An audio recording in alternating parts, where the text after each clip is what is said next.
Okay, good morning students. Good morning to all of you, and I hope you all safe on your place. So we are going to start a new chapter, narration. तो मैंने सब board पे लिख दिया है, आप इसको note करें, फिर हम इसको हम समझाते हैं। वीडियो को पॉज करके नोट कर लें, फिर हम इसको समझाते हैं कि नरेशन क्या होता है। ठीक है, ओके। तो सबसे पहले हम नरेशन की बात करते हैं। तो narration it is the description of events. ये एक डिस्क्रिप्शन होता है इवेंट्स का, इवेंट्स को बताया जाता है। ठीक है, तो नरेशन एक वर्ड है जो वर्ब से बना है, नरेट वर्ब से। नरेट वर्ब का मीनिंग होता है टू डिस्क्राइब, किसी को कुछ बताना। नरेटर वो होता है वन हु डिस्क्राइब, जो उस इवेंट को बता रहा है। और नरेशन वो होता है व्हाट इज डिस्क्राइब, क्या बताया जा रहा है। ठीक है, तो नरेशन की डेफिनेशन मैंने आपको बता दी है। नरेट क्या होता है वो मैंने बता दिया है। नरेटर कौन होता है, नरेशन क्या होता है, वो सब आपको बता दिया गया है। तो एक्चुअल में जो नरेशन होता है वो दो टाइप का होता है, डायरेक्ट स्पीच और इनडायरेक्ट स्पीच। तो इंग्लिश में दो चीजें बहुत फेमस होती हैं, स्पीकर और लिसनर।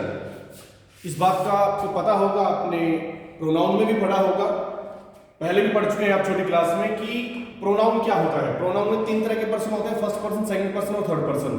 फर्स्ट पर्सन कौन होता है, जो बोलता है। सेकंड पर्सन जो सुनता है। थर्ड पर्सन जिसके बारे में बात होती है। तो तीन तरह के पर्सन हमारे पास होते हैं, first person, second person, third person. तो उनकी हमें यहाँ जरूरत पड़ने वाली है, इसलिए मैं आपको बता रहा हूँ। तो जैसे आपने लिखा डायरेक्ट स्पीच। डायरेक्ट स्पीच क्या होता है, डेफिनेशन आप पढ़ेंगे, the reporter use actual word of speaker. Definition समझ में नहीं आ रही होगी, जो नए बच्चे हैं पुरानों को तो पता होगा, पहले भी मैं पढ़ा चुका हूं, तो बता देता हूं दोबारा से। The reporter use actual word of the speaker. तो यहां पे मैंने लिख भी रखा है, Kamal said to me you are my good friend. तो यहां पर मैंने अलग से मेंशन कर रखा है, कमल यहां पे स्पीकर है और मी यहां पे रिपोर्टर है। ये बात क्या है कि आप स्कूल में हैं, कमल ने आपसे कुछ कहा, कमल ने कहा कि you are my good friend. आपने ये बात आके आप किसी के सामने रिपोर्ट कर रहे हैं, मान के चलो आप श्याम कोई बंदा है उसके सामने ये रिपोर्ट कर रहे हैं। आपने क्या बोला, Kamal said to me you are my good friend. ये बात आप श्याम को बता रहे हो। ठीक है, तो आपने क्या यूज किया, आपने एक्चुअल वर्ड जो कमल ने बोले थे you are my good friend, वो के वो यूज करके श्याम के सामने बता दिए। तो इसीलिए इन शब्दों को किसके अंदर रखा जाता है, इन्वर्टेड कॉमास के अंदर रखा जाता है। कि आप जब किसी दूसरे के शब्द यूज करते हैं, खुद के शब्द यूज नहीं कर रहे, किसी दूसरे के शब्द यूज कर रहे हैं, तो उसको इन्वर्टेड कॉमा के अंदर रखा जाता है। Gate my point. रिपोर्ट कौन कर रहा है, मी। शब्द किसके थे, कमल के। कमल स्पीकर है, रिपोर्ट करने वाला मी है। तो ये डेफिनेशन हुई डायरेक्ट स्पीच की।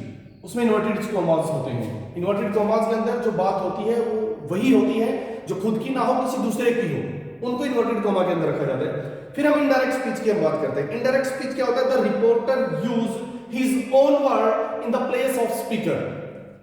अब क्या है, अब रिपोर्टर किसके शब्द यूज नहीं कर रहा, स्पीकर के शब्द यूज नहीं कर रहा। Reporter use his own word, अब खुद के यूज करेगा, किसकी जगह पर, स्पीकर की जगह पर। अब कमल ने क्या बोला था कि तुम मेरे बहुत अच्छे दोस्त हो, वो बात कमल की थी। अब रिपोर्टर की बात होगी, कमल टोल्ड मी दैट, कमल ने मुझे बताया था, आई मैं वॉज था हिज गुड फ्रेंड, उसका अच्छा दोस्त।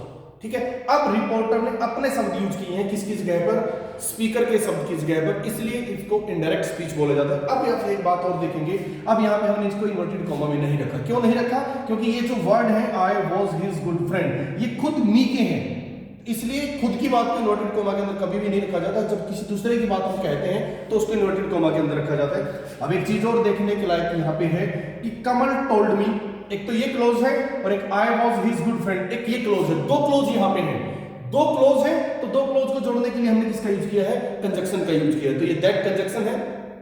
ठीक है, यहाँ पे हमें कंजक्शन की जरूरत नहीं पड़ी थी, यहाँ पे हमें कंजक्शन की जरूरत पड़ी, क्योंकि एक क्लोज ये है, एक क्लोज ये है। आगे हम बताएंगे, इसको डिस्क्राइब करेंगे पूरी डिटेल में, मैं बताऊंगा अभी कि किसको कैसे कहाँ कंजक्शन लगाना है, कहाँ कोमा लगाना है, कहाँ नहीं लगाना है, वो सब बातें बताई जाएंगी।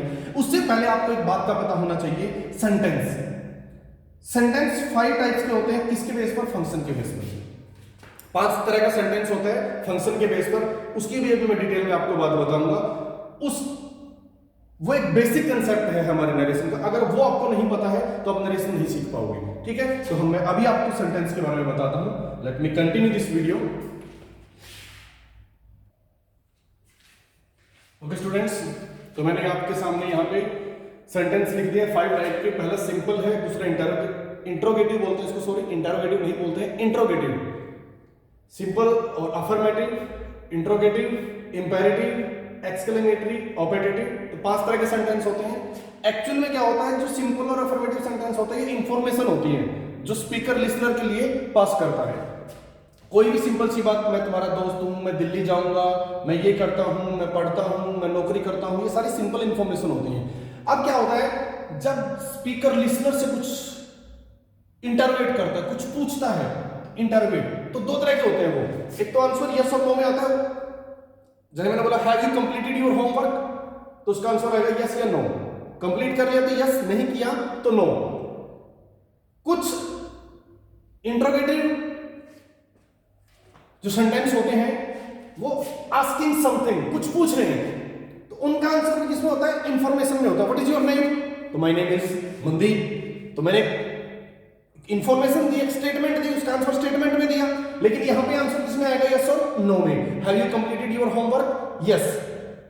ठीक है, तो 2 तरह के इंट्रोगेटिव सेंटेंस होते हैं। ठीक है, तो तीसरे की हम बात करेंगे इंपेरेटिव सेंटेंस। इंपेरेटिव सेंटेंस में क्या होता है, स्पीकर जो होता है वो लिसनर को डायरेक्ट ऑर्डर, एडवाइस और रिक्वेस्ट करता है। इसका जो सब्जेक्ट होता है इन तीनों सेंटेंस में वो बाय डिफॉल्ट यू होता है। देखो यहाँ पे सेंटेंस में सब्जेक्ट कुछ भी हो सकता है, यहाँ पे सेंटेंस में सब्जेक्ट कुछ भी हो सकता है, लेकिन इस सेंटेंस का जो सब्जेक्ट होता है वो बाय डिफॉल्ट क्या होता है, यू होता है। क्यों यू क्यों होता है, क्योंकि यू सेकंड पर्सन होता है, और सेकंड पर्सन कौन होता है, सुनने वाला होता है, लिसनर होता है। आई बात समझ में? तो लिसनर हमारे सामने खड़ा है तो हम उसको ही ऑर्डर, एडवाइस या रिक्वेस्ट कर सकते हैं। अब हम बात करते हैं एक्सक्लेमेटरी, ये तो सडन फीलिंग।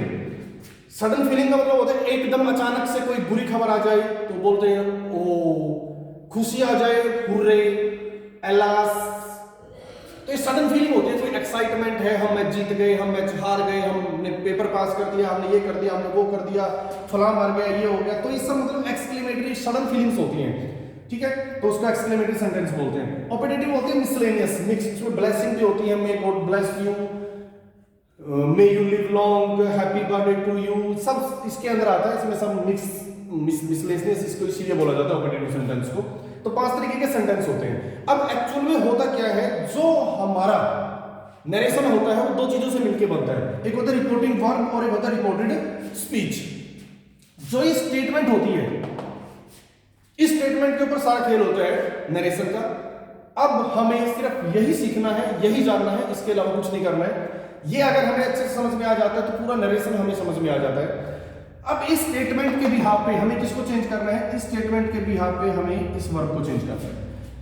हमें दिखा कि ये स्टेटमेंट सिंपल स्टेटमेंट है, ये वाली है सिंपल इंफॉर्मेशन है, कोई भी सिंपल इंफॉर्मेशन है, तो वो हमें बता रहा है। बताने की इंग्लिश क्या होती है, टोल्ड। तो हम सेड टू को किसमें चेंज कर देंगे, टोल्ड में चेंज कर देंगे। मैं लिख भी देता हूं, ये किसको चेंज किया गया है, सेड टू को। बाकी जो नीचे लिखे वो भी सेड टू के ही अल्टरनेट है, उनको ही चेंज किया जाता है। अब हमें पता है इंट्रोगेटिव सेंटेंस बताने के लिए नहीं होते, किसके लिए होते हैं, पूछने के लिए होते हैं। तो टोल्ड नहीं लिखेंगे, उसकी जगह पे हम क्या लिख देंगे, आस्क। उसके लिए आस्क लिखा जाएगा। सेड टू को इसमें चेंज कर दिया जाता है, आस्क में चेंज कर दिया जाता है। अगर सिंपल स्टेटमेंट है तो टोल्ड में चेंज कर दिया जाता है। अब हम बात करते हैं इंपेरेटिव सेंटेंस की। अगर यहाँ पे इंपेरेटिव सेंटेंस लिखा है तो इंपेरेटिव सेंटेंस में स्पीकर लिसनर को क्या दे रहे हैं, तो ऑर्डर कर रहे हैं, एडवाइस कर रहे हैं, रिक्वेस्ट कर रहे हैं, तो चेंज कर दिया जाएगा एडवाइस, ऑर्डर, रिक्वेस्टेड। तो यहाँ पे जो वर्ब होगी, जो सेड टू होगा, उसको किसमें चेंज कर दिया जाएगा, एडवाइस, ऑर्डर और रिक्वेस्टेड।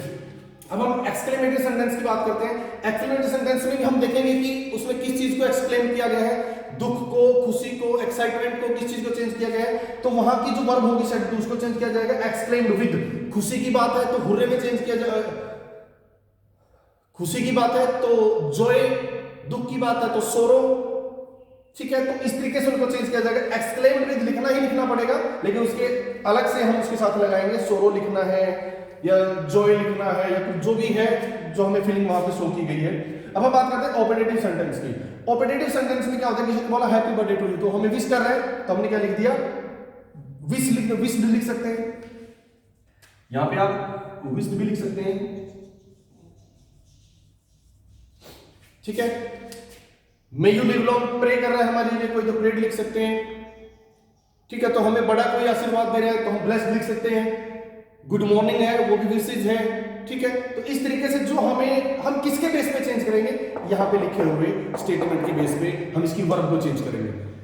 कब कंजक्शन लगेगा, कब इफ लगेगा, कब वेदर लगेगा, कब नहीं लगेगा, कब, वो बाद की बातें हैं। पहले हमें सिर्फ ये समझ में आना चाहिए कि यहां की स्टेटमेंट लिखी है तो वो क्या है, वो सिंपल सेंटेंस है, वो इंटरोगेटिव है, वो नेगेटिव है, वो क्या है, वो क्या नहीं है, वो हमें समझ में आना सबसे पहले चाहिए। बाकी सब बाद की बातें हैं। तो I hope all of you much better understand what I told you in the narration, and I hope you all revise time to time.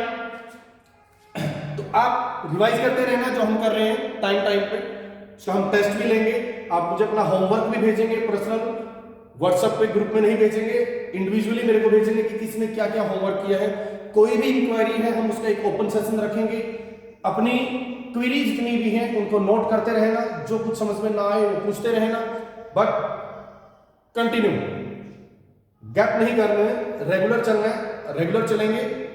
2 दिन वीडियो डिलीवर नहीं कर चुका, उसका कोई कारण था, और आई विल बी रेगुलर, मैं रेगुलर रहूंगा वीडियो डिलीवर करने में, और I hope you must be regular. Okay students, thank you.